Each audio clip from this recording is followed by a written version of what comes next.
It's happened. Well, it took a little bit longer than most pundits thought. Remember, the UK government said that the war was going to start Wednesday last week. That's 8 days ago. But in fact, it started about 5 o'clock in the morning, Moscow time, this morning. And then Putin made his live broadcast almost an hour later. So no declaration of war. So Putin's war of aggression has continued, making it a full-scale war. Of course, it's almost 8 years since his illegal seizure of Crimea, since he invaded Luhansk and Donbass, those two regions in eastern Ukraine. Now, Russia controls only about a third of Luhansk and a third of Donbass, those two regions. But they may well be claiming the whole of those two regions. They've been ambiguous about that. But you always have to assume the worst with the Russian government. So even Russia admits that they're invading what even they acknowledge is Ukrainian sovereign territory, beyond Donbass, beyond Luhansk, and beyond Crimea. So he gave some spurious grounds for this, claiming it was denazification. Well, there are virtually no Nazis in Ukraine. The ultranationalists only get 2% of the vote. It's dubious even whether those are Nazis. But the ultranationalist party in Russia, the Liberal Democrats, they get a much higher percentage of the vote.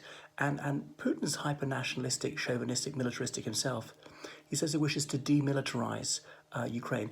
Every country has the absolute right to have a military, and Ukraine needs it more than most because of this aggression they're facing from Russia. So this is a naked aggression without a shred of justification in law, in logic, or in fact. He continues to make bogus allegations saying there was genocide, despite not supplying any corroboratory particulars whatsoever. Who was killed, and by whom, and where, and when, and how many people, and how were they killed, and how do you know? What evidence do you have? Absolutely none. Genocide is not a word to be bandied about lightly. So it's just yet more outrageous lies. Only hours before the invasion began, the Russian government was ensuring the world that they would not invade Ukraine, that this build-up of 200,000 troops on Ukraine's borders was not a threat to anyone. What an utterly imbecilic lie yet again. So it's very dispiriting that it's come to this. I mean, some Ukrainians have been saying, bring this on, thinking they're tooled up. They got good defensive weapons, but everybody knows they're no match for the Russian military, which outnumbers them 4-1. And obviously in heavy weaponry, it's more like 10-1. Sheer weight of metal is probably going to tell. Most of the mobile Russian forces obviously massed around Ukraine, some of them coming from Belarus, some from Russia itself. But Russia's got other frontiers to guard. And the news came in not very long ago that the Russians have begun an attack on an airbase on the edge of Kiev. Their helicopters brought in Russian troops trying to get that Gostomel airfield.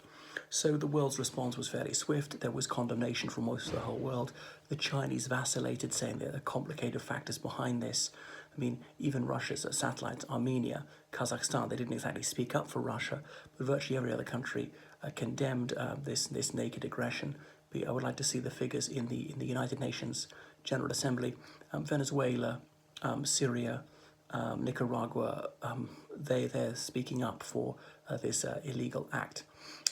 Anyway, so Putin has told these soldiers, the Ukrainian soldiers, to lay down their arms. Well, you know just how merciful the Russian army has a certain reputation. So it's very dispiriting, and I'm not against all Russian soldiers. I've known some of them are perfectly nice chaps. Russia claims to have destroyed over 70 military targets, certainly been missile strikes in Kiev and elsewhere, trying to blow up the intelligence agency. So the mood in Russia is subdued, so far as we can tell. A few days ago, only 28% of people were in favour of war. Now that it's begun, that probably would have shot up, saying, well, decision's been made, we've got to be on our side. The president wouldn't do this for no reason. Remember what James Ramsay MacDonald said about the First World War. No war is at first unpopular. Even then, some courageous souls have protested against this illegal war in Russia. Of course, they've been swiftly arrested. They consider it a crime not to start an illegal war, but to protest against an illegal war. If Russia declared war, that would be one thing, but there's no ground for doing so. Putin claimed that they'd made war on the Russian language and everything Russian in Ukraine. What an outrageous and flagrant lie. Vladimir Zelensky is a native speaker of Russian. He was elected in preference to a native speaker of Ukrainian. Zelensky even speaks Russian in public sometimes. His predecessor, Poroshenko, spoke flawless Russian but chose not to speak it in public because, he wanted to make a political point that we're not Russian. If we speak Russian, you try and pretend we are Russian. Some people are ethnically Ukrainian in every way, but speak more Russian than Ukrainian. Doesn't mean that they're Russian. I speak English, doesn't make me English. According to Putin's rationale, Americans are English because they speak it. That's ludicrous. And then what an outrageous slur. I mean, a Jewish president is Nazi. So, I mean, who's more fascistic? And I'll have to do a video about this, but Putin ticks the boxes for that one on almost every issue. So he's an attention seeker, yes, it's terrible small man syndrome. Not that all short men are like this. Napoleon complex. And then any Russian media outlets that are reporting things about this conflict, not through the official channels, they're going to be shut down. They've been warned. So Ukraine has broken off diplomatic ties, not surprisingly. And some Russian public intellectuals and so on, they signed a petition against this war sometime. Alexei Navalny has correctly said this is an attempt to divert attention from the Russian public from their economic travails, which is made much worse. The Russian stock market has crashed about 50%. The ruble's lost at least 12%. Many of these businesses are on the brinks of collapse. Heavy sanctions are being initiated against various Russian banks, against various Russian individuals, travel bans and so on. Will Russia stop selling oil and gas to European Union countries? Well, that would really tank their economy, but it would hurt the European Union as well.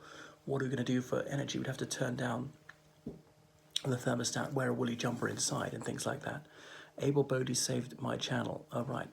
So I'm not responding to that nonsense. Anyway, so at least 50 people have been killed on either side, probably much higher. I imagine they need to report deaths when they're sure people have been killed. So that's it, full-scale war. So, I mean, I predicted it was going to happen.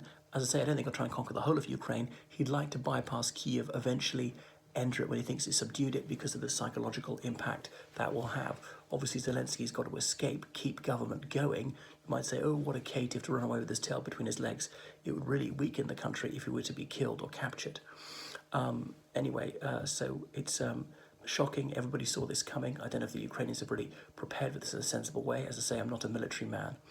But I remember the British Defence Minister the other day said, Russia's being Billy No Mates. No country is speaking up for them on this one, which is not quite true. Belarus is not sending its troops in. No one's fighting on their side, but they are crossing the border from Belarus. The one country Russia could easily take over now is Belarus. It's friendless, and there are plenty of Russian forces now, and they're not going to resist. The goal for Putin is to try and make it a satrapy of Russia. That's Ukraine. Well, Belarus too, actually. So take about another 10% of its territory, install some puppet in Kiev, bring back Russian as a co-official language, have them never join NATO or anything like that, never join the European Union, and effectively be an adjunct of Russia, not full absorption. So I think it'll probably end up as a frozen conflict. He'll take another chunk of territory. There'll be some sort of ceasefire to try and get sanctions lifted and things like that. To take the whole of Ukraine and hold it down, that would just be too much. Has NATO shipped enough weapons to really make this painful for Russia? The thing about sanctions is Western countries, by hurting Russia, they also hurt themselves. There's business that they can't do. They might miss out on energy. But this is totally avoidable, totally unnecessary. He's already cost his country hundreds of billions of dollars in one day. Ukraine has the right to determine its own language policy. It's absolutely none of his business. You don't like someone's language policy, that doesn't justify killing a single person. And what he's really afraid of is that Ukraine is a free country, and Russians will want freedom too. That Ukraine has free and fair elections. They have an independent judiciary. There is freedom of expression and things like that. I know they've got problems with corruption. Russia's even worse. How's the invasion going to solve that? So it's despicable what he done, slightly predictable. I wonder if drugs for Parkinson's are getting to his mind that can affect you. While there's less expression in his face is a bit puffed up, perhaps from some of the medication. Does he think he's terminally ill? Probably not, because he gave himself the chance to serve two more terms. Putin, well, I mean, just totalitarian. He's not communist in the economic sense. He's certainly not against private property because he's a billionaire having ripped off the public.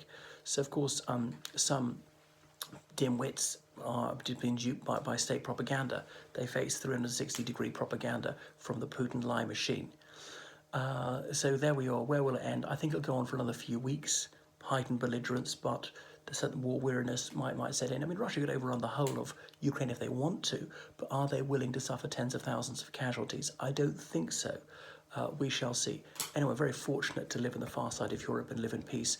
If he gets away with this, then where's going to be next? So that's why NATO countries say he's got to get a bloody nose. He's got to pay a very high price for this, even if he wins. He calculates it is not worth it.